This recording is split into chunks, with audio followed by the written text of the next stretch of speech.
সরকারের কাছে, তার পাশাপাশি ভারত সরকারের কাছে এটাই আমরা আশা করছি যে তারা আরও সুদৃঢ় পদক্ষেপ নেবে। যশস্বী প্রধানমন্ত্রী এবং তার দায়িত্বপ্রাপ্ত যে সরকারি আধিকারিকরা আছে তারা দ্রুত আরও চাপ বাড়িয়ে সেখানে হিন্দুদের জীবনকে সুরক্ষিত করবে। তাদের নিরাপত্তার ব্যবস্থার ব্যাপারে কিছু কথা হলো? আমরা মানবতার পক্ষে বলছি, শুধু মানুষ, শুধু হিন্দু না, মানুষ সবাই। সেখানে যেসব মুসলমানরা মারা যাচ্ছে আমরা তাদের জন্যও বলছি।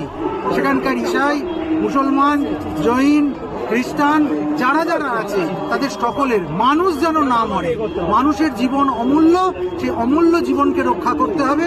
কোনো সরকার তার খামখেয়ালির বশে মানুষকে নিয়ে খেলা করতে পারে। রাজ্যের শাসক দলের পক্ষ থেকে তাদের মুখপাত্র বলছেন এই মিছিলের সামনে কয়েকজন সন্ন্যাসী ছিল, এটা রাজনৈতিকভাবে বিজেপির ফায়দা তোলার কৌশল এবং সেই কারণেই বিজেপিকে ফায়দা দিতে আজকের যে মিছিল সন্ন্যাসীরা করতে গিয়েছিলেন তাই বিশৃঙ্খলা। না হলে জুতো মারো তালে তালে সন্ন্যাসীদের মিছিলে তো হতে পারে না, বলছেন শাসক দলের মুখপাত্র কুণাল ঘোষ। আমরা মানবতার পক্ষে কথা বলতে এসেছি। মানুষ যখন ধৈর্যের সীমার বাইরে চলে যায় তখন কিন্তু তাকে আর কন্ট্রোল করা যায় না। যেখানে আমরা দেখতে পাচ্ছি যে মায়েদের করুণ আর্তনাদ, যেখানে দেখতে পাচ্ছি সন্ন্যাসীকে নাটকীয় কায়দায় অপহরণ করে নিয়ে চলে যাওয়া হচ্ছে, তারপরেও যদি মুখপাত্র, শাসক দলের মুখপাত্র এ জাতীয় কথা বলে, সেটা তার একটা বিরাট আহাম্মকি ছাড়া আর কিছুই নয়। একদম হৃদয়হীন মানুষ হলে এরকম কথা বলতে পারে। হাই কমিশনার, যার সাথে আপনার কথা হলো, ডেপুটি হাই কমিশনার, তারা বাংলাদেশ সরকারের কাছে কি বার্তা পৌঁছে দেবেন, এরকম কোনো অ্যাসিওরেন্স বা কোনো আশ্বাস দিয়েছেন?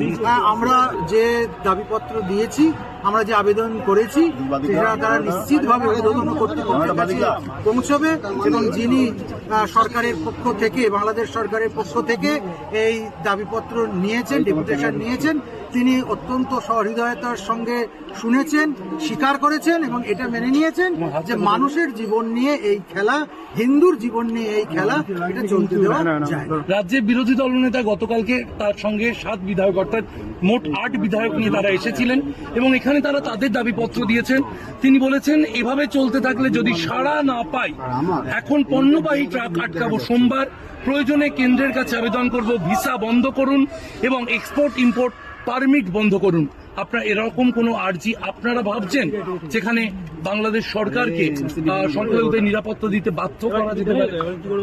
সংখ্যালঘুকে নিরাপত্তা দিতেই হবে, হিন্দুকে নিরাপদ করতেই হবে। কেননা বাংলাদেশ শুধু মুসলমানের নয়, বাংলাদেশ হিন্দুর, বাংলাদেশ সেখানকার থাকা সংখ্যালঘু খ্রিস্টানের, সংখ্যালঘু বৌদ্ধের, সংখ্যালঘু জৈনের। অর্থাৎ মানুষের বিরুদ্ধে যারা কথা বলছে, মানুষকে যারা হেনস্থা করছে, আমরা তাদের বিরুদ্ধে দাঁড়াবই। আপনাদের কোন সদস্য আজকে আহত বা গ্রেফতার? একটা নির্মম হাস্যকর একটা ব্যাপার যে ইসকন সারা পৃথিবী জুড়ে আন্তর্জাতিক স্তরে মানবতার পক্ষে কথা বলে, ধর্ম প্রচার করে, অহিংস কথা বলে, তারা নিরামিষ ভক্ষণ করে, তাদের বিরুদ্ধে এ জাতীয় কথা, এটা মেনে নেওয়া যায় না। এবং আমরা নিশ্চিত যে সারা পৃথিবীর মানুষ আমাদের পক্ষেই কিন্তু কথা বলবে। ইসকন কোনো জঙ্গি সংগঠন নয় যে ইসকনকে সেখানে ব্যান্ড করে দেওয়া এত সহজ। আপনাদের কোন সদস্য বা এই জন্যই আমরা আতঙ্কিত হচ্ছি যে চিন্ময় কৃষ্ণ দাসের ওষুধ ঠিক মতো পৌঁছচ্ছে কিনা, তিনি প্রসাদ ঠিক মতো পাচ্ছেন কিনা। আমাদের কাছে শেষ খবর আছে কালকে দুপুরবেলা একবার প্রসাদ খেয়েছিল, তারপর তার খাওয়া পর্যন্ত বন্ধ হয়ে গেছে। জল পাচ্ছেন কিনা, তার শরীর কেমন আছে, তিনি কেমন আছে, কিছুই জানতে পারা যাচ্ছে না। একজনকে বন্দি করবার পর এইভাবে গুম করে দেবার প্ল্যান, এটা কিন্তু কখনোই সহ্য করা যায় না। বাংলাদেশকে তারা অশান্ত করতে চাইছে। ভারতের মতো এই উপমহাদেশের সবচেয়ে বৃহত্তর যে শক্তি, তাকে ধ্বস্ত করে দিতে চাইছে এবং এই দিকটাতে সম্পূর্ণরূপে একটা রক্তক্ষয়ী ব্যাপার করে ইসলামিক স্টেট করে দেবার চেষ্টা করছে। রেকর্ডের জন্য আপনার নাম এবং ডেজিগনেশন যদি